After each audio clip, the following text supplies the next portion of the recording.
Hey guys, welcome back to the channel. Today I'm going to be looking at the Watch Dogs video game franchise. So before we begin, I'd just like to give everybody a big thank you for 500 subscribers. I'm extremely grateful for this, and it's definitely motivated me to consider continuing to do more YouTube videos. So Watch Dogs is an action-adventure video game franchise published by Ubisoft, who are perhaps best known for other franchises such as Splinter Cell, Far Cry, Brothers-in-Arms, Just Dance, and Assassin's Creed. It comprises of 3 games so far, that being the original Watch Dogs, Watch Dogs 2, and Watch Dogs Legion. The games were commercially successful, although critical reception has varied depending on the game. And as a franchise, it doesn't seem to have a very consistent reputation among the public. You know, the first game may have been a huge success due to its anticipation, but received mixed reviews upon its release and was considered a massive disappointment by gamers. The second game was received much more positively and is often considered to be the best of the 3, and yet it wasn't a huge commercial success at first, largely due to its predecessor's reputation as well as undercooked marketing. And the third game just kind of came and went without really making much of an impact. You know, a lot of people didn't really play it when it first came out, and from the few people who did play it, the reactions were very lukewarm to say the least. Now, having played all 3 of these games myself, I'm kind of on the same boat as everyone else. You know, the first game was kind of disappointing but still playable. The second game was great and is easily the best in the franchise in my opinion. And the third game, I didn't really like it. Just a disclaimer before we start, I'm not going to be discussing the multiplayer components for these games, nor will I be discussing any DLC of any kind. We're just sticking to the base games themselves. So with all that out the way, let's begin.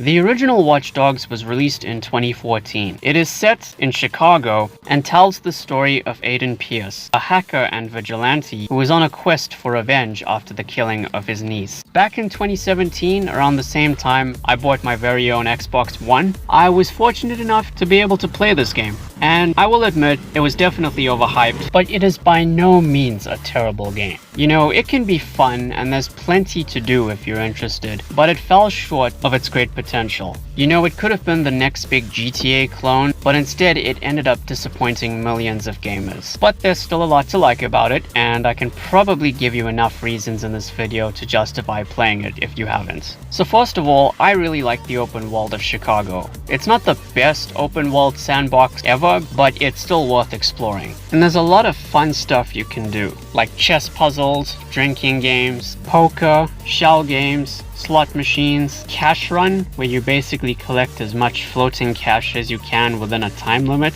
NVZN, which is an 8-bit augmented reality shooter game, and Digital Trips, which are these 4 virtual reality mini games. All of these side activities will give players a lot to do, even if the activities themselves quickly become repetitive at some point. The open world map comprises of 6 regions: Parker Square, The Loop, Brandon Docks, The Wards, Mad Mile, and Pawnee. Most of these locations are based on actual regions within Chicago, and they are worth exploring, although I do wish there was a bit more variety, as most of them end up feeling very similar to one another, except for Pawnee, which is a small rural town away from the suburban life. The gameplay comprises of 3 core components: hacking, combat, and stealth. At the time of its release, the hacking element was pretty much the biggest selling point of the game. And while it didn't fully deliver on its potential, there's still a decent amount of fun to be had with the concept. Using a smartphone, you can control trains, traffic lights, you can infiltrate security cameras,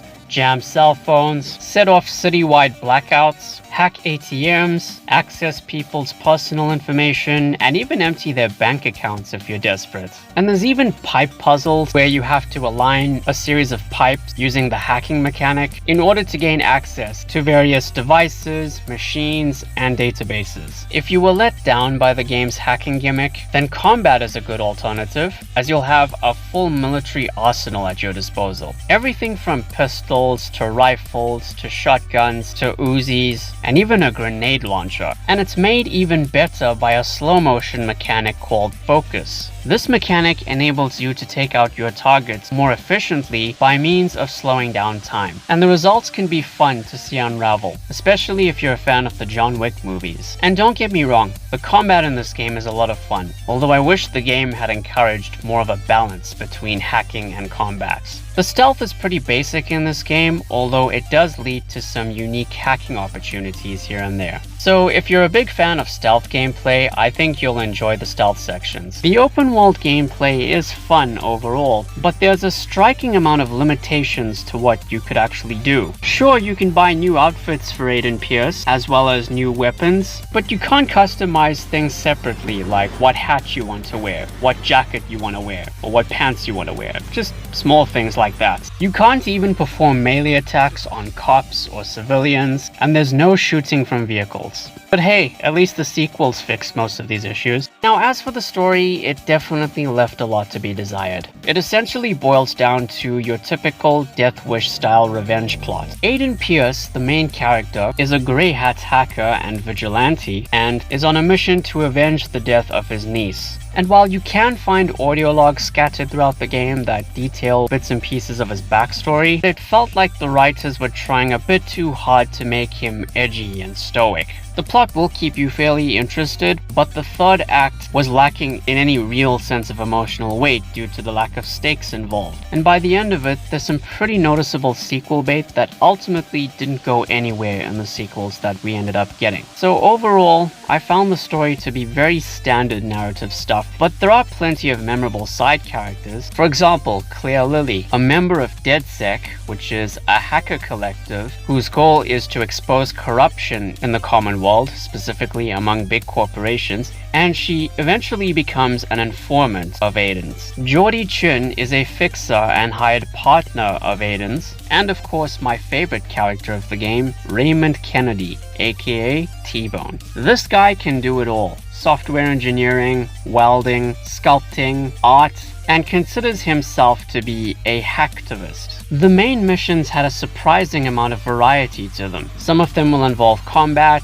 others will involve stealth, some will involve hacking, there'll be some driving missions, and they kept me fairly engaged with the game's story. Now, I also wanted to address the elephant in the room and share my perspective on it. That being the infamous graphical downgrade for the game. When you compare the finished product to the initial reveal trailer from 2012, the dip in graphical quality clearly shows in the end result. I suppose this was done to enable the game to run smoother on consoles, specifically the PS4 and the Xbox One. As for me, being someone who played the game on the Xbox One, I found the graphics to be pretty decent for their time, and I appreciated the lack of saturation in the game's overall color scheme because it fits the gritty nature of the game's story. And yeah, overall, I found the first Watch Dogs game to be okay. It definitely fell short of its potential, especially when it comes to the hacking elements and the story. But it's a good starting point for those new to the franchise, and it's a decent foundation for what was to come in the sequels. So I'm gonna give it a 6 out of 10.